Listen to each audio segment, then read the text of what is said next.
नमस्कार, मी जानवी सावंत. गुरुकिल्ली यशाची मध्ये आपलं स्वागत आहे. आज आपण विसरण्याची सवय आणि त्यावर ज्योतिषीय समाधान या विषयावरती बोलणार आहोत आणि आपल्याला मार्गदर्शन करणार आहेत आचार्य सुनील कुमार. आचार्यजी, कार्यक्रमात खूप खूप स्वागत. खूप खूप धन्यवाद, खूप खूप आशीर्वाद. तर विषयाला सुरुवात करण्याआधी आचार्यजींची ओळख करून घेऊयात. आचार्य सुनील कुमार हे गेली 22 वर्ष भाग्य परिवर्तनच्या माध्यमातून घरातील प्रत्येक अडचणीवर योग्य आणि फलदायी मार्ग दाखवत आलेले आहेत. त्यामुळे संपूर्ण महाराष्ट्रासह अमेरिकेमध्ये कॅलिफोर्निया, दुबई पासून देशामध्ये दिल्ली, गुडगाव, हैदराबाद, गोवा, इंदौर आणि महाराष्ट्रामध्ये छत्रपती संभाजीनगर, पुणे, नाशिक, मुंबई येथे त्यांची सेंटर्स आहेत.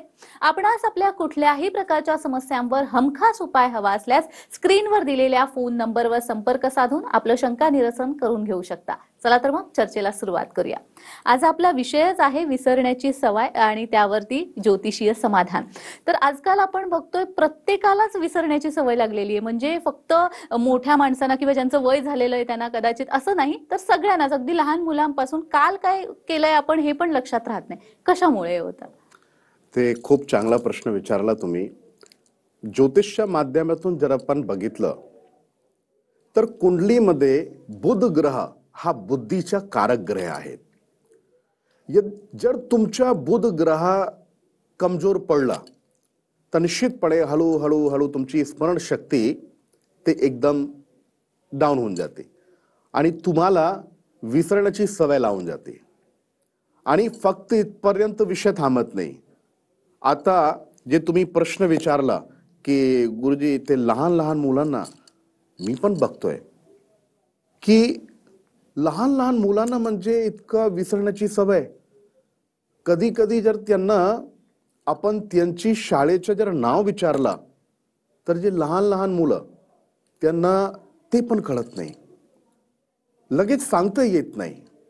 त्याचं कारण बुध ग्रह जर कुंडलीमध्ये बुध ग्रह नीच राशीमध्ये आहेत किंवा द्वादश आहेत, म्हणजे 12व्या स्थानमध्ये जर बुध गेला तर निश्चितपणे बुधची जे ताकद आणि त्याची जर हानी झाली तर अशी सवय लावून जाते. तर करायचं तरी काय? तर बुधसाठी एक चांगला उपाय केला पाहिजे. लहान लहान मुलांना पण एक सवय लावा तुम्ही. दर बुधवारी हिरवी मूग मंगळवारी भिजवून द्या आणि दर बुधवारी गायला खायला द्या तुम्ही. कधी कधी काय असतं की ठीक आहे, जर आपण गावाकडे गेलो तर तिकडे खूप इझिली आपल्याला गायी भेटून जाते, पण सिटीमध्ये कसं आणि काय करायचं? तर त्यासाठी तुम्ही एक काम करू शकता. जे मीठ असतो ना, मीठचं दान करा. तुम्ही मंदिरात जाऊन मीठचं दान करा. जे हिरवी मूग मी सांगितली ते दान करा. जे हिरवी भाजी, जे गरजू लोक आहेत ज्यांना गरज आहे ते गरजू लोकांना तुम्ही भाजीपाला तुम्ही दान करा बुधवारच्या दिवशी. असं केलं तर निश्चितपणे त्याची जे पॉझिटिव्ह एनर्जी, त्याची जी एक सकारात्मक शक्ती आहे, त्या ऊर्जामुळे तुमच्या मुलांमध्ये आणि लोकांमध्ये हा सवय लावणार नाही आणि जी सवय पडलेली आहे ते हळूहळू सुधरून जाईल. काही टेन्शन नाही. अगदीच. पण आजकाल आपण बघतोय लहान मुलं घरी व्यवस्थित अभ्यास करतात, तेव्हा जर त्यांना विचारलं तर त्यांच्या लक्षातही असतं, पटपट उत्तरं पण देतात. पण जेव्हा एक्झाम मध्ये लिहायला बसतात तेव्हा त्यांना काहीच आठवत नाही. तर यावर काही ज्योतिषीय समाधान आहे का? हो, तुम्ही हा एक जो प्रश्न तुम्ही केला की घरी त्यांना सगळं म्हणजे ते खूप व्यवस्थित लक्ष देताय, व्यवस्थित ते शिकताय, सगळं काही करताय. पण कधी कधी जर कोणी बाहेरच्या माणसं आला किंवा ते शाळेत गेले तर जे शिक्षक लोक आहेत जर त्यांनी काही विचारलं तर त्यांचा कॉन्फिडन्स पण कमी होऊन जातो.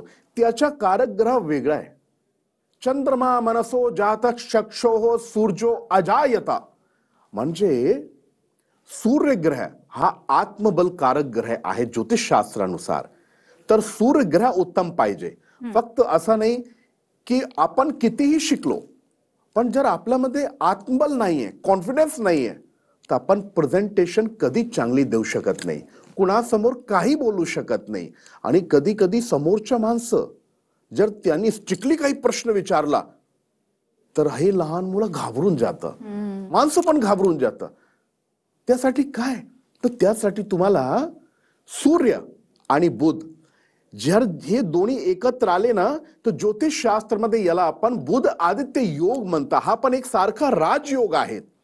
तर यासाठी आपण काय करू, मुलांसाठी मुलांमध्ये एक सवय, जसं तुम्ही बुध ग्रहाची मी तुम्हाला सांगितलं, बुध ग्रहाची जे दानची स्थिती जे मी तुम्हाला सांगितली, तसंच तुम्ही त्यांना एक अजून सवय लावा की सूर्य देवाला रोज पाणी द्यायचं.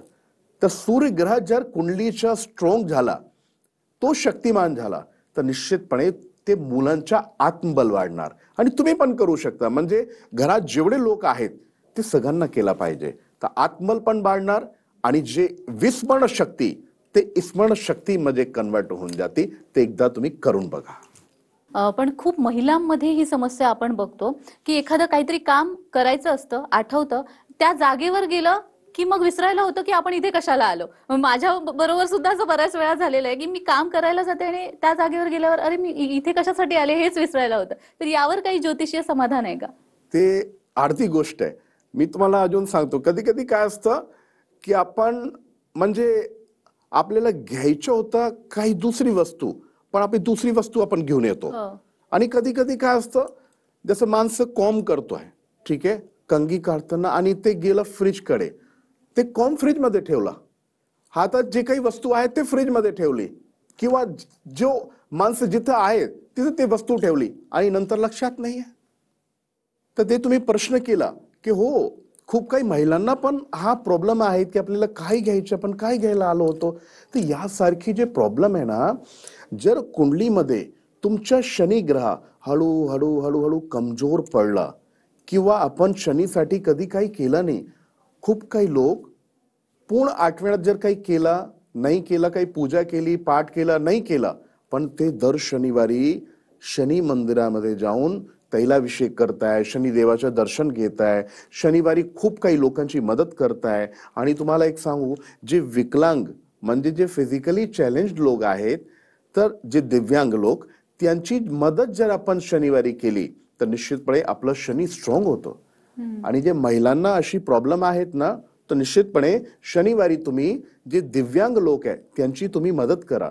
त्यांना खायला, त्यांना वस्त्र, तुमच्या श्रद्धेनुसार जे काही द्रव्य दक्षिणा तुम्ही देऊ शकता ते द्या तुम्ही. आणि दर शनिवारी शनिदेवाचं दर्शन करा. आणि जे घरात जे माणसं आहेत त्यांना तुम्ही सांगा की तुम्ही पण देवघरात जाऊन तैलाभिषेक करा, छाया दान करा. एक सांगतो मी तुम्हाला, जर तुम्ही दर शनिवारी पश्चिम दिशेकडे तोंड करून आणि छायादान केला, छायादान काय करतं आपण, म्हणजे एक काहीतरी प्लेट घ्या, त्याच्यामध्ये तेल टाका आणि आपलं तोंड बघायचं. तोंड बघताना फक्त तुमचे तोंड पश्चिम दिशाकडे ठेवा. आणि तो तेल जर तुम्ही दान केलं ना, तर याला पण छायादान म्हणताय. तर शनीची स्थिती आपली कुंडलीमध्ये चांगली झाली तर निश्चितपणे महिलांमध्ये हा सवय हळूहळू हळूहळू एकदम चांगली होऊन जाते. त्यांना ते सवय राहत नाही. आणि ज्या लोकांनी, मला एक तुमच्याशी एक निवेदन पण करायचं, खूप काही लोकांना ते ऍक्सेप्ट केलेलं आहे की नाही आमची आता स्मरणशक्ती, ते आता आमची वय झाली, आपण 30 वर्ष झाले, 40 वर्ष झाले, 50 वर्ष झाले. नाही नाही नाही, तुमच्या शारीरिक किंवा मानसिक काही प्रॉब्लेम असू द्या, त्याला तुम्ही ॲज अ चॅलेंज स्वीकार करा. तुम्ही कधी त्याला ऍक्सेप्ट करू नका की नाही आपल्याला हे सवय लागली, आता आपण आता काही होऊ शकत नाही. नाही नाही नाही नाही, असं करायचं. जर समस्या आहे तर निश्चितपणे त्याच्या समाधान पण आहेत. आजार आहे तर निश्चितपणे त्याची औषधी पण आहेत. तर मी तुम्हाला एवढं सांगतो, तुम्ही हे जे काही प्रॉब्लेम आहे ते याला तुम्ही ॲज अ सवय, तुम्ही याचे यूज टू होऊ नका, त्याच्यावर समाधान करा. निश्चितपणे त्या समस्यामध्ये सुधार येणार. अगदीच. या विषयावर खरं तर मला अजून जाणून घ्यायचं आहे, मात्र आपल्या प्रेक्षकांचे देखील फोन यायला लागलेले आहेत. लता ठुबे शिरूरहून आपल्याशी जोडल्या गेलेल्या आहेत. लताजी, माझा आवाज येतोय तर तुमचा प्रश्न विचारा. येतोय. बोला. लता बेटा, जन्म तारीख सांगा बेटा. 16/11/90. मला नाव सांगा मुलाच्या. अमर आहे, अमर. अच्छा, ठीक आहे. आणि जन्म ठिकाण? जन्म ठिकाण अन्नापूर. जन्म वेळ माहितीये का? हो, 6 वाजता, पहाटे 6. ठीक आहे. आता ऐका तुम्ही, तुम्हाला पत्रिकेनुसार मुलाची कुंडलीमध्ये दाम्पत्य सुख नाहीये. दाम्पत्य सुख म्हणजे याची जी पत्नी आहे ना, तिच्याकडून सुख नाहीये. लग्न झाल्यानंतर त्याला खूप त्रास होणार. आणि मला एक सांगायचं, त्रास होण्याच्या मागे हा मुलगा स्वतः कारणीभूत आहे. कारण मला तुम्ही एक सांगा, हा मुलाला काही व्यसन लागलेलं आहे का? हो खूप व्यसन आहे त्याला. कधी 4-4 महिने काहीच नाही, नाही तर मग एकदा चालू केलं का बंदच नाही होत आजकाल. खूप व्यसनी आहे ना? हा ना. आणि व्यसन मुळे याचं दाम्पत्य सुख पण नाही आहे ना त्याला? हो ना, अजिबातच नाही आहो. ते आता म्हणजे याचं लग्न झालं तर लग्न झाल्यानंतर ते दोघांमध्ये भांडणं वगैरे काय चालू राहतं का आता? हो सारखी चालू होती का आता हे का व्यसन आहे कुरबुर चालूच राहते ना. चालू राहते ना? हो तर तुम्ही तुम्ही असं काही गैरसमज ठेवू नका, पण मी तुम्हाला सांगू का, हा स्वतः मुलगा कारणीभूत आहे. याच्यामध्ये व्यसन इतकं जास्त आहे ना, म्हणजे दारू पिण्याचे व्यसन इतकं जास्त वाढलेलं आहे, म्हणून दोघांमध्ये भांडणं सुरू आहे. आणि मी तुम्हाला एक सांगतो, कुंडली अनुसार, पत्रिकेनुसार असं वाटतं की एक दिवशी जर असंच चालत राहिलं तर ती जी तुमची सूनबाई आहे ना, ती बाहेर पण जाऊ, म्हणजे ती निघून जाणार आहे, सोडून जाणार आहे, अशी शक्यता आहे. हो हा ती गेली 3 वर्ष झाले ती नाही आहे आमच्यापाशी. नाही आहे? नाही नाही मुलगी होती एक आम्हाला 6-7 वर्षाची मुलगी. हा, ती नाही आहे 3 वर्ष आमच्याजवळ. अच्छा अच्छा अच्छा. आता तुम्ही एक काम करा, तुम्हाला एक उपाय सांगतो मी, ते उपाय करा तुम्ही. दर गुरुवारी एक मंत्र सांगतो, ते हळदची माल, माहिती तुम्हाला हळदची माल भेटतील दुकानवर, तुम्हाला भेटून जाईल, ठीक आहे? तर एक मंत्र सांगतो, ते तुमचा जे मुलगा आहे ना त्याच्या निमित्त हा मंत्राचा जाप करा. ओम गुंग गुरवे नमः हा मंत्रचा जाप करायचा 108 वेळ, म्हणजे एक माळ करायचा. आणि आपल्या घरी केळीचं झाड लावा, जर वाटलं तर कुंडीमध्ये लावा, आणि दर गुरुवारी त्याची पूजा करायच्या, म्हणजे तिकडे हळद कुंकुम टाकायच्या, धूप दीप लावायच्या आणि त्याची 3 प्रदक्षिणा करायच्या. आणि आपल्या मनात एक संकल्प ठेवा, आपला मनोरथ ठेवा की आमच्या मुलाला सद्बुद्धी द्या, असा 16 गुरुवार करायचा.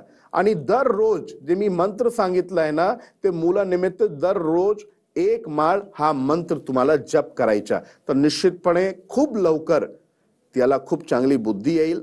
आणि आज विषय पण आपला तेच आहे, आपण बुद्धी आणि स्मरणशक्तीबद्दल आपण बोलतोय. तर तुम्ही हे उपाय करा, तुम्हाला निश्चित त्याच्यामध्ये लाभ मिळेल. खूप खूप आशीर्वाद.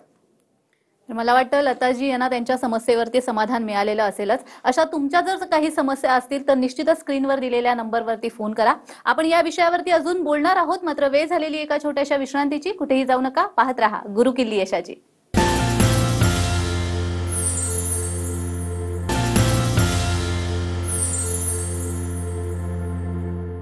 विश्रांतीनंतर सर्वांचं पुन्हा एकदा स्वागत आहे. आज आपण विसरण्याची सवय आणि त्यावर ज्योतिषीय समाधान या विषयावरती बोलतोय आणि आपल्याला मार्गदर्शन करतायत आचार्य सुनील कुमार. आचार्यजी, खरं तर माझे खूप प्रश्न आहेत, मात्र आपल्या प्रेक्षकांचेही प्रश्न आहेत. वंदना पवार साताऱ्याहून आपल्याशी जोडल्या गेलेल्या आहेत. वंदनाजी, माझा आवाज तुम्हाला येतोय तर तुमचा प्रश्न विचारा. मुलाविषयी विचारायचे. मुलाची जन्मतारीख सांगा बेटा. मुलाची जन्मतारीख 9/6/90. आणि जन्मवेळ? जन्मवेळ दुपारी 1 वाजता. जन्म ठिकाण? जन्म ठिकाण सातारा. हो, ते जे तुमचा मुलगा आहे ना, तो कॅरियर बद्दल खूप कन्फ्यूज आहे की काय करायचं. हा कन्फ्युजन आहेत का त्याच्या डोक्यात? तो पण आहे सध्या MPSC ची परीक्षा देतोय. हो. आणि त्याने प्रयत्न पण केलाय, पण थोड्या मार्कासाठी त्याचा नंबर लागणं झालाय, पॉझिटिव्ह निकाल येणं झालाय. हो. तर त्याच्यासाठी काय करायला पाहिजे, कसं काय? प्रयत्न त्याचा आहे चांगला. 2022 मध्ये खूप चांगले योग होते आणि 22 पासून आणि 2023 ऑक्टोबर पर्यंत ही स्थिती अशी होती की जर त्या काळात काही चांगला एक्झाम वगैरे जर दिला असता ना, तर आतापर्यंत सिलेक्शन झाला असतं. पण कधी कधी काय असतं की आपला राजयोग कधी आला आणि कधी गेला हे आपल्याला कळत नाही. जर आपण पत्रिका दाखवली तर पत्रिकामध्ये आपल्याला हे कळतंय, गुरुजी सांगताय की बाबा तुझ्या आता चांगला वेळ येणार, तर तू रिस्क घ्या. रिस्क म्हणजे काय? तुमची जे काही मनोकामना आहे, तुम्हाला जे करायचं त्यासाठी प्रयत्न केले पाहिजे. कधी कधी खूप प्रयत्न करतानाही आपल्याला सफलता मिळत नाही, पण कधी कधी छोटासाही जर स्टेप उचलला आपण, छोटासाही जर आपण प्रयत्न केला, आपल्याला लगेच सफलता भेटून जाते. तर अशी जे वेळ होती ना, ते थोडंसं निघून गेली. पण परत मी तुम्हाला सांगतो 2025 16 नोव्हेंबर पासून आणि जुलै 2026 पर्यंत परत तसेच योग आहेत. तर या काळात त्याला खूप जबरदस्त मेहनत करून आणि त्याला एक्झामिनेशन वगैरे दिले पाहिजे, तर निश्चितपणे त्याला खूप हेल्प भेटणार. आणि मी एक उपाय सांगतो, कारण काय त्याला खूप अडचणी खूप अडथळी तिला येतात. तर कॅरियरमध्ये ते येणार नाही. तर काय उपाय केला पाहिजे ते तुम्ही नीट पद्धतीने ऐका. तुम्ही दर सोमवारी 16 सोमवार पर्यंत ते महादेवच्या मंदिरमध्ये जाऊन ते कपूर असतो ते कर्पूर आपल्याला दान करायचं. नंबर 2, एक मंत्र सांगतो, ते मुलाला सांगा तुम्ही करायला, आणि जर त्यांनी नाही केलं तर तुम्ही करा. ओम श्राम श्रीम श्रौम सह चंद्रमसे नमः. हा जे मंत्र आहे ना, जर तुम्ही चंदनची मालवर जर केलं तर तुम्हाला लवकर त्याचे परिणाम भेटणार. नाहीतर तुम्ही करमालावर करा. तर हा मंत्र जाप करायचा आणि जे कर्पूरचं दान सांगितलं ते कर्पूरचं दान करा. हे 2 उपाय करा 16 सोमवार पर्यंत. निश्चितपणे लवकर तुम्हाला त्याचे चांगले परिणाम भेटणार. खूप खूप आशीर्वाद. मला वाटतं वंदनाजींना त्यांच्या समस्येवर समाधान मिळालेलं असेलच, आणि तुमच्याही जर काही अशा समस्या असतील तर निश्चितच स्क्रीनवर दिलेल्या नंबरवर फोन करा. आचार्यजी, बऱ्याच वेळा असं होतं ना की एखाद्या व्यक्तीबरोबर आपण पहिल्यांदा बरंच काम केलेलं असतं, त्याला भेटलेलं असतं, पण अचानक जेव्हा पुन्हा ती व्यक्ती समोर येते तेव्हा त्याचं नावच आठवत नाही. म्हणजे नाव आपल्याला माहिती असतं पण ते तोंडावर येत नाही. यावर काही समाधान आहे? हो, तुम्ही खूप चांगला प्रश्न केला. आणि आपल्याला हे हे माहिती पडते आपल्याला की हो, याला कुठेतरी आपण भेटलोय, आपण कुठेतरी म्हणजे याची ओळख झालेली आहे, पण आता आपल्याला नाव लक्षात येत नाही. तर यासारखी प्रॉब्लेम जे आहेत ना, तर कुंडलीमध्ये जे दुर्ग्रह योग याच्यामुळे कसं, जर तुमचं राहू बिघडलं, राहूची स्थिती षष्ठम स्थानमध्ये गेली, कुंडलीमध्ये द्वादश स्थानमध्ये गेली, आणि असं नाही की तुमची लग्न कुंडलीमध्ये, जर गोचर मध्ये पण जेव्हा ग्रह ट्रान्झिट करताय, तर ट्रान्झिट करताना जर तो ग्रह तुमचे षष्ठम किंवा द्वादश कुंडली आणि द्वादश स्थानमध्ये गेला तर असं होतं. म्हणजे सहजपणे आपल्याला नावच लक्षात येत नाही की बाबा ओळख आहेत पण नाव लक्षात येत नाही. तर यासारखी प्रॉब्लेम राहूमुळे. तर काय केलं पाहिजे त्यासाठी? तर एक सांगतो मी तुम्हाला. राहूसाठी तुम्ही दर्पण म्हणजे शिशा दान करा, काची दान करा, आणि काचीची बॉटल, काचीचे खूप सारे गिफ्ट आयटम पण तुम्ही दान करू शकता. या विषयावर पण आपण आधी बोललेलो की तुम्हाला काय दान करायचं, काय नाही, काय गिफ्ट केले पाहिजे, काय गिफ्ट नाही. कारण आपण कुणालाही काही गिफ्ट देत आहे तसं केला नाही पाहिजे, तसं करायचं नाही.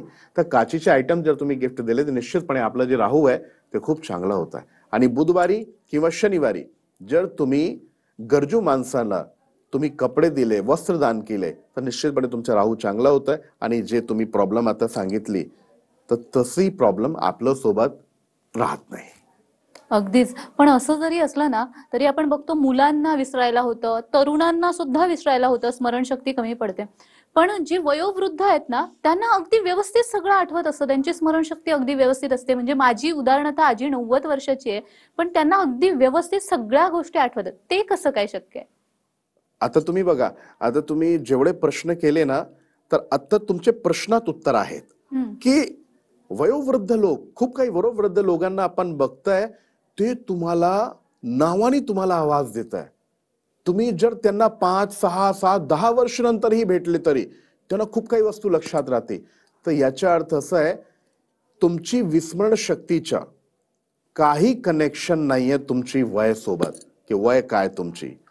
याच्या मेन प्रॉब्लेम, जे मेन कॉज, मी तुम्हाला काही मेडिकली सांगत नाही, पण ऍस्ट्रोलॉजिकली ज्योतिषीय पद्धतीनुसार जर बघितलं तर चंद्रमा, बुध, राहू, शनी आणि तुमची कुंडलीच्या द्वादश भाव आणि पंचम स्थान जर इथं प्रॉब्लेम आहे, इथं जर पापक ग्रह बसलेले आहेत, तर निश्चितपणे तुमची स्मरण शक्ती विस्मरण शक्तीमध्ये बदलून जाते. आणि खूप काही लोकांना जे तुम्ही आता प्रश्न केला की वयोवृद्ध लोक यांचे ग्रहांची जे मजबूती, कारण ते त्यासारखं आयुष्य जगताय, ते कधी कोणत्याही वस्तूला दुर्लक्ष करत नाही. आज कोणताही तुम्ही त्योहार येऊ द्या किंवा काही अवसर आला ना, ते सगळं काही व्यवस्थित करताय. म्हणून त्यांचे ग्रह, त्यांची ग्रहांची स्थिती एकदम व्यवस्थित राहते. आज तुम्ही बघा, जर आपल्या घरी कुणी आलं, आज खूप काही लोक संत, साधू, ब्राह्मण, आचार्य या लोकांचा खूप लोक सन्मान करतात, पण खूप काही लोक सन्मान करत नाही.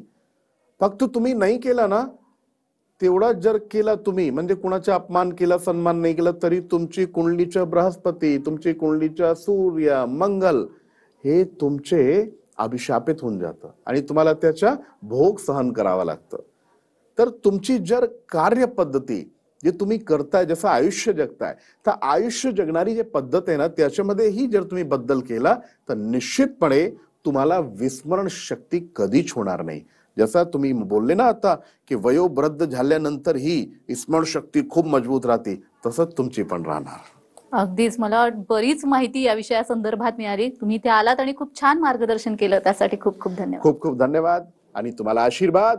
ओम श्रीर्वर्चस्वम् आयुष्यम् आरोग्यम् आविदात् शोभानं मह्यते धनं धान्यं पशुं पुत्रलाभं च संवत्सरं दीर्घमायुः. खूप खूप आशीर्वाद.